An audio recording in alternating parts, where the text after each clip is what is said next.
Assalamualaikum warahmatullahi wabarakatuh. Waalaikumsalam. Hari ini kami CGP Angkatan 9 Kota Magelang akan melaksanakan tugas demonstrasi kontekstual modul 3.1 berkenaan dengan dilema etika, yang pada kesempatan ini kami diberikan Pak Rahmat sebagai Kepala SD Negeri Cacaban 6. Sebelumnya terima kasih Pak Rahmat telah meluangkan waktunya untuk kami. Perkenankan kami untuk menanyakan beberapa hal. Yang pertama mengenai selama ini pasti selama Pak Rahmat menjadi kepala sekolah pasti berhadapan dengan kasus-kasus mengenai siswa atau guru. Nah, tentunya Pak Rahmat juga merasakan kasus tersebut adalah dengan hati nurani Pak Rahmat itu termasuk dilema mana yang akan dilakukan oleh Pak Rahmat. Begitu ya Pak Rahmat ya? Bisa diceritakan oleh Pak Rahmat? Terima kasih pada Pak Jawair yang telah mempercayakan untuk bertanya kepada saya. Sebisa saya menjawab dengan pengalaman-pengalaman yang sudah saya ketahui. Yang pertama yaitu mengenai dilema etika atau bujukan moral ya, itu terutama untuk dalam kasus-kasus itu di sekolah pasti ada. Nah, yang pertama yang saya lakukan adalah melalui pengamatan atau observasi, kemudian pada seseorang ya. Jadi saya mengamati atau mengobservasi pada seseorang, kemudian kita melakukan komunikasi atau wawancara dengan orang terdekat.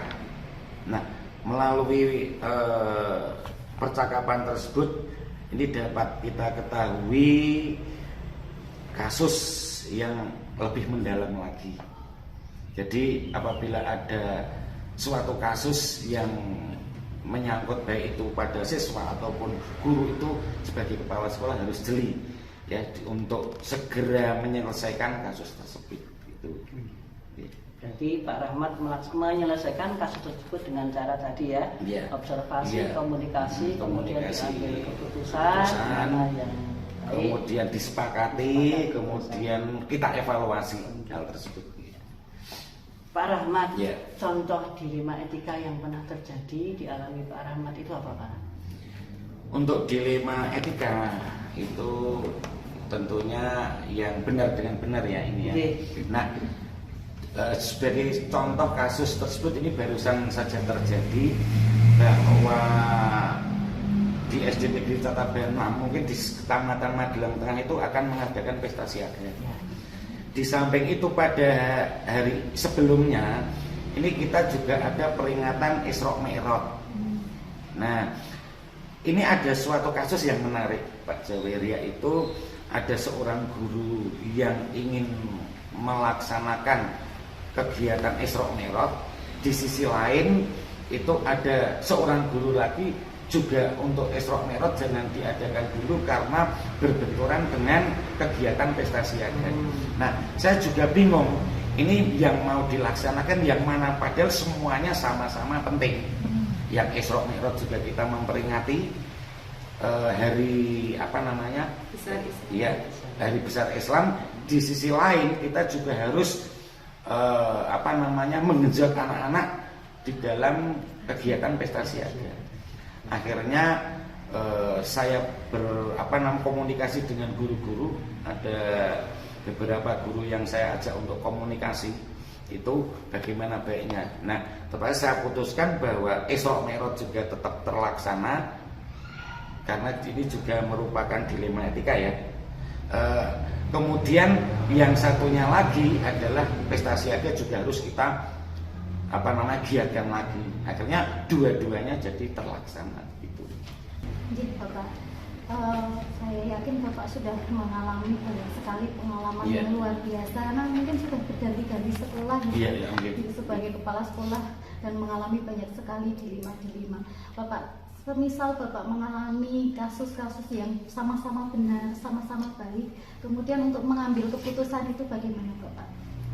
Nah, untuk mengambil keputusan ini apabila sama-sama benar, ini kita juga harus ada pendekatan pada seseorang yang mempunyai gagasan ataupun ide itu kita gali, yang satunya lagi juga kita gali. Apabila itu dalam suatu kasus dilema itu sama-sama benar, ya kita gunakan semua, gitu, begitu. Nah, tinggal kita mengatur waktunya bagaimana, gitu. Misalnya yang saya contohkan tadi, ini ada kegiatan ini benar, yang ada kegiatan ini benar, maka waktu yang kita utamakan untuk mengatur waktunya itu kita harus pinter-pinter dalam mengatur waktu. Berarti ada pendekatan yang jelas, ada pendekatan. Dan yang kedua mengatur waktu, itu yang paling pokok. Jadi semua tidak ada yang tertolak. Iya, karena kalau tertolak juga dia punya pendapat, juga punya gagasan, juga nanti juga bisa sakit hati gitu. Iya. Jadi Pak, mungkin selama Bapak menjadi kepala sekolah kan banyak sekali kasus-kasus yang berhubungan dengan dilema etika. Lalu apa yang menjadi tantangan dalam pengambilan keputusan pada kasus-kasus tersebut Bapak? Dan mungkin apa hal yang mungkin Bapak anggap itu paling efektif dalam Bapak mengambil keputusan tersebut? Terima kasih Pak. Kalau tantangannya banyak banget, Mbak.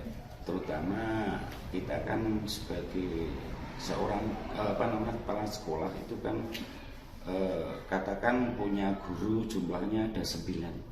Dari 9 orang itu kan mempunyai karakter yang berbeda. Karakter si A belum tentu sama dengan karakter si B dan seterusnya. Nah, untuk menyatukan hal ini tentunya ada suatu cara tersendiri agar nanti bisa menjadi suatu kesepakatan yang tidak timpang. Dalam arti apabila kita mau memutuskan suatu hal ini, kalau saya itu terus terang saya rapatkan dulu. Jadi ini bagaimana Bu, ini semuanya apabila sudah setuju baru kita putuskan. Jadi kalau kita itu fokus pada salah satu seorang tertentu, kemudian kita itu yang lain tidak setuju, apalagi tidak setujunya di belakang, ini justru akan berbahaya gitu. Harusnya kita musyawarahkan dulu, kemudian kita sepakati. Ya, yang menjadi tantangannya itu apabila ada guru yang tidak menyetujui hal itu, tapi tidak diutarakan ke tempat kita, dia mengutarakannya ke teman yang lain. Akhirnya teman yang lain ini nanti akan sampai ke tempat kita. Itu yang menjadi tantangan kita. Oleh sebab itu, bagaimana kita itu bisa ngomong istilahnya sama guru-guru itu agar menjadi suatu kesepakatan kompak, solid. Apabila itu sudah solid, tentunya sekolah itu akan maju. Itu. Betul sekali Pak. Berarti untuk tantangannya di sini karena karakter masing-masing orang berbeda. Ini harus menyamakan, itu harus menyamakan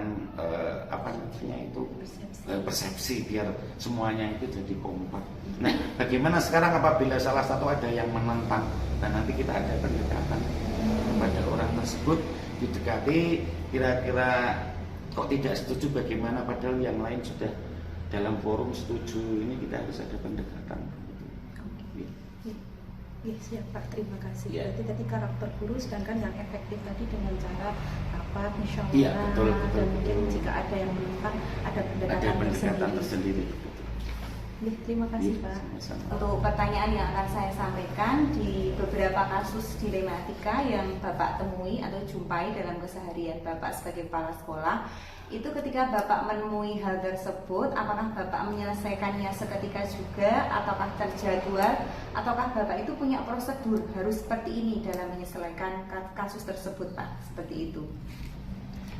Kalau untuk masalah dilema etika itu memang dalam penyelesaian masalah itu tinggal masalahnya seperti apa Mbak Eni. Kalau masalahnya itu ringan, ya mungkin bisa kita buat secara terjadwal.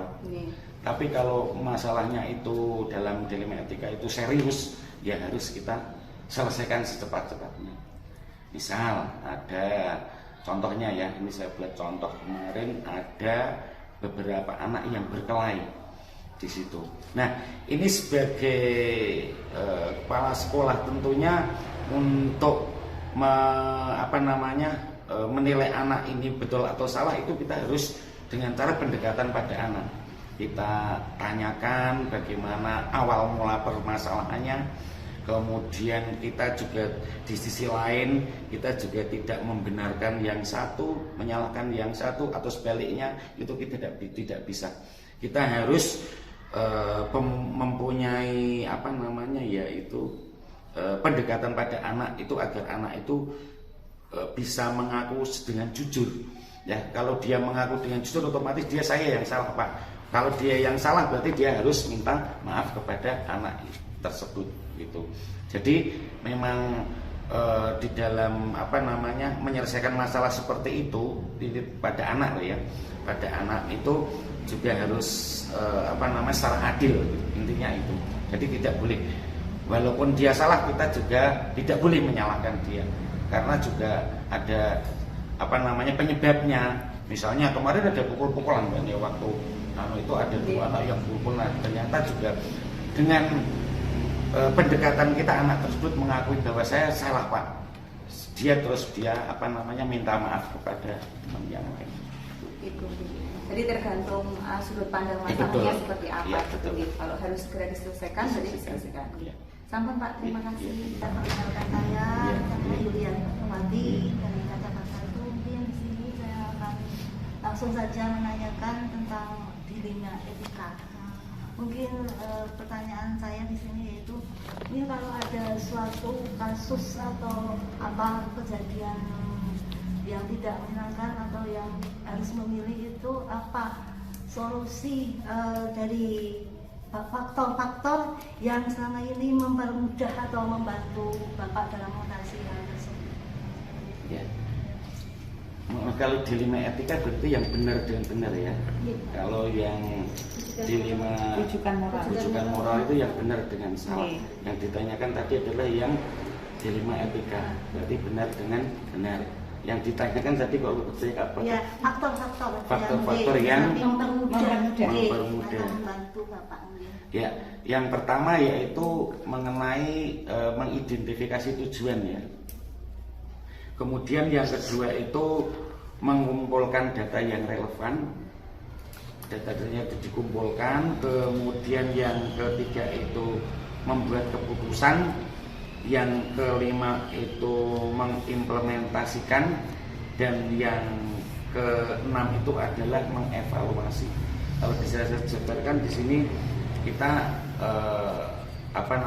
mengidentifikasi masalahnya itu apa. Kita korek sampai sedetail-detailnya. Kemudian setelah itu kita mengidentifikasi, kemudian kita mengumpulkan datanya dan menghasilkan pilihan yang layak. Dalam arti kita itu harus bisa memberi keputusan yang tepat. Itu.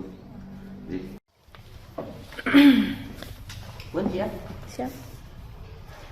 Pak Rahmat, dari penjelasan Pak Rahmat, cerita-cerita Pak Rahmat tadi mengenai kasus dilema etika yang sudah Pak Rahmat laksanakan, sudah Pak Rahmat selesaikan. Yeah.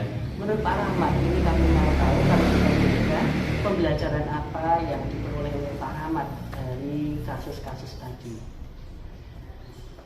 Sudah itu ya. Yang pembelajaran yang kita peroleh kita itu sebetulnya belajar itu bisa dari pengalaman.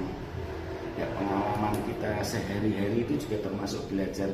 Jadi kita bisa menyelesaikan suatu masalah dengan pengalaman sendiri, itu saya kira akan lebih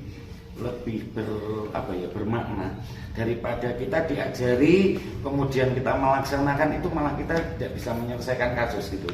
Jadi kalau kasusnya itu kita hadapi kemudian kita pelajari, kemudian itu malah menjadi pengalaman bagi kita yang paling berharga. Itu menurut saya loh. Kalau menurut jenengan monggo terserah. Gitu.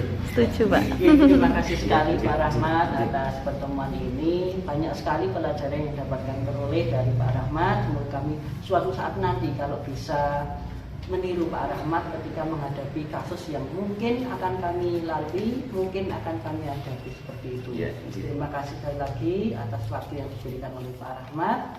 Semoga sehat selalu, bisa bertemu di lain waktu. Ya, terima kasih Pak Rahmat. Ya, sama-sama. Saya juga mendoakan semoga semua yang ikut CGP Angkatan 9 ini bisa sukses semua sampai nanti pada panen panen karya selesai semua, dapat sertifikat semua dengan nilai yang baik. Nah, di samping itu memang pengalaman itu kita perlu, mungkin jenengan dulu CGP itu apa, tapi sekarang sudah dapat pengalaman yang bisa digunakan untuk bekal pembelajaran sehari-hari. Begitu Pak.